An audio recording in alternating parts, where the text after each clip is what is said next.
ಮುಖ್ಯ ಅತಿಥಿಗಳೇ, ನನ್ನ ನೆಚ್ಚಿನ ಗುರುಗಳೇ ಹಾಗೂ ನನ್ನ ಪ್ರೀತಿಯ ಸಹೋದರ ಸಹೋದರಿ, ನಿಮ್ಮೆಲ್ಲರಿಗೂ ಕೂಡ 79ನೇ ಸ್ವಾತಂತ್ರ್ಯ ದಿನಾಚರಣೆಯ ಹಾರ್ದಿಕ ಶುಭಾಶಯಗಳು.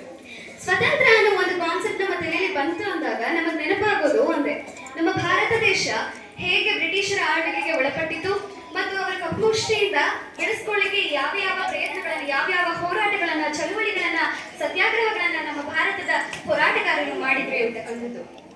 ನಮ್ಮ ಭಾರತದಲ್ಲಿ ಎಷ್ಟೋ ಜನ ಹೋರಾಟಗಾರರು ತಮ್ಮ ಪ್ರಾಣವನ್ನ ತೆತ್ತು ನಮಗೋಸ್ಕರ ಸ್ವಾತಂತ್ರ್ಯವನ್ನ ತಂದುಕೊಟ್ಟಿದ್ದಾರೆ.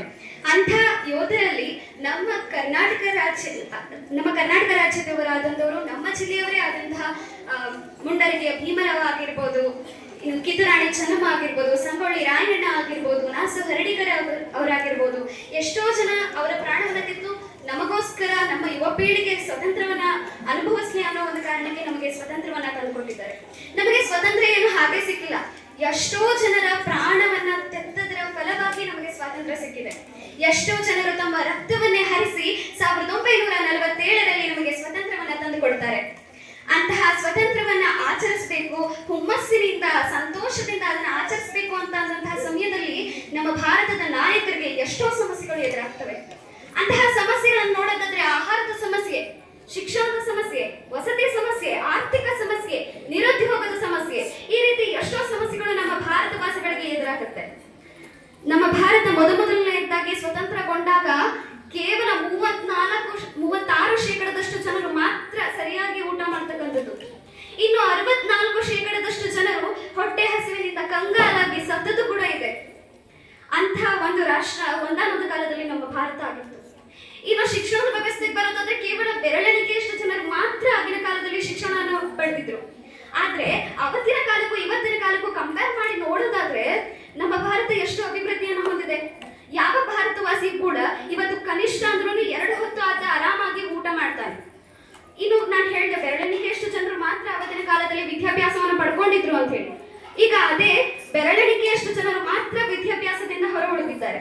ಅಂಥವರಿಗೂ ಕೂಡ ಏನಾಗ್ತಾ ಇದೆ, ಇವತ್ತಿನ ದಿನಮಾನಗಳಲ್ಲಿ ಹೊಸ ಯೋಜನೆಗಳನ್ನ ಅಳವಡಿಸುವ ಮುಖಾಂತರ ಅವರಿಗೂ ಕೂಡ ಇವತ್ತಿನ ದಿನಗಳಲ್ಲಿ ಶಿಕ್ಷಣವನ್ನು ನೀಡಿಸುವಂತಹ ಸುವ್ಯವಸ್ಥೆ ನಮ್ಮ ಸರ್ಕಾರ ಮಾಡ್ತಾ ಇದೆ. ಇದೆಲ್ಲದಕ್ಕೂ ಇಷ್ಟೆಲ್ಲ ಅಭಿವೃದ್ಧಿ ಹೊಂದೋದಕ್ಕೆ ಕಾರಣ ಆಗಿದ್ದು ನಮ್ಮ ದೇಶದ ಚಿರಾಸ್ತಿಗಳಾದಂತಹ ಯುವಕರು.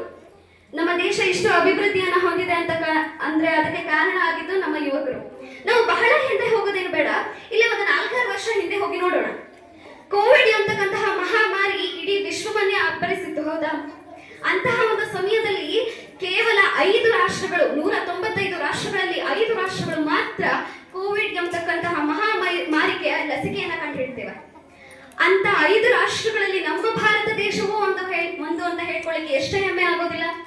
ಇನ್ನು ಚಂದ್ರಯಾನ್ 3 2023ರಲ್ಲಿ ಏನ್ ಲಾಂಚ್ ಮಾಡ್ತಾರಲ್ಲ, ಅದು ಚಂದ್ರಯಾನ್ 3 ಚಂದ್ರನ ದಕ್ಷಿಣ ಭಾಗದಲ್ಲಿ ಮೊದಲನೇ ಒಂದು ಸ್ಯಾಟಲೈಟ್ ಅದು ಲಾಂಚ್ ಮಾಡಿರುವಂಥದ್ದು. ಈ ರೀತಿಯಾದಂತಹ ಒಂದಷ್ಟು ಸಾಧನೆಗಳನ್ನು ಮಾಡಿ ನಮ್ಮ ಭಾರತ ಕೂಡ ವರ್ಲ್ಡ್ ರೆಕಾರ್ಡ್ ಅನ್ನ ಸೃಷ್ಟಿ ಮಾಡಿದೆ ಅಂತ ಹೇಳಿ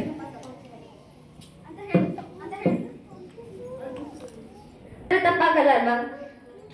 ಇನ್ನು ಲಾರ್ಡ್ ಮೌಂಟ್ ಬ್ಯಾಟನ್ ಅಂತ ಒಬ್ಬ ಬ್ರಿಟಿಷ್ ಅಧಿಕಾರಿ ಬರ್ತಾರೆ, ವೈಸ್ರಾಯ್ ಆಗಿ ಬರ್ತಾರೆ ಅವರು ನಮ್ಮ ಭಾರತಕ್ಕೆ. ಅವರು ಬಂದಂತ ಸಂದರ್ಭದಲ್ಲಿ ನಮ್ಮ ಛತ್ರಪತಿ ಶಿವಾಜಿ ಮಹಾರಾಜರು ಎಲ್ಲರಿಗೂ ಗೊತ್ತು ಅಂತ ಅನ್ಕೋತೀನಿ.